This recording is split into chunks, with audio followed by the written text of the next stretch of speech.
Hi అండి. నేను ఇవాళ పుల్ల పుల్లగా మంచి స్పైసీగా ఉండే మసాలా మజ్జిగ ఉప్మాని చేసి చూపించబోతున్నాను. ఉప్మానా మామూలు రోజుల్లోనే ఎవరు తినరు, ఇక ఈ సమ్మర్ హాలిడేస్లో ఎవరు తింటారమ్మా అనుకుంటే మాత్రం పొరపాటే.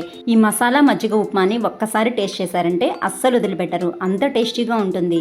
దీనికోసం ముందుగా మిక్సీ జార్లోకి కప్పు పెరుగు, మీ ఘాటుకి సరిపడా పచ్చిమిర్చి, అల్లం ముక్కలు, ఒక రెమ్మ కరివేపాకు, జీలకర్ర వేసేసి మెత్తగా మిక్సీ పట్టుకొని, ఒక కప్పు పెరుగుకి 3 కప్పులు చొప్పున నీళ్ళని కలుపుకొని మసాలా మజ్జిగ ప్రిపేర్ చేసి పక్కనుంచుకోవాలి.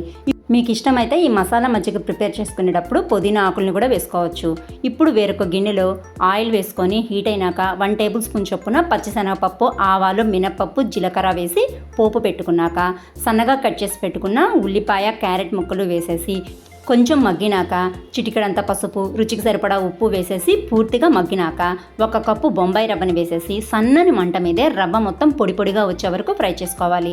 కంపల్సరీగా లో ఫ్లేమ్లోనే ఫ్రై చేసుకోవాలి. రవ్వ చక్కగా ఫ్రై అయినాక మనం ప్రిపేర్ చేసి పెట్టుకున్న మసాలా మజ్జిగని వేసేసి మంటని మీడియం ఫ్లేమ్లో అడ్జస్ట్ చేసేసుకొని ఉప్మా దగ్గర పడే వరకు కలుపుకుంటూ ఉండాలి. ఇది చక్కగా దగ్గర పడ్డాక కరివేపాకు తరుగు కానీ, కొత్తిమీర తరుగు కానీ వేసేసి స్టవ్ ఆఫ్ చేసేసి సర్వ్ చేసుకుంటే సరిపోతుంది. టేస్ట్ అయితే అద్దిరిపోతుంది. రెసిపీ నచ్చితే లైక్ చేసి, షేర్ చేసి ఛానల్ని సబ్స్క్రైబ్ చేసుకోండి. Thanks for watching.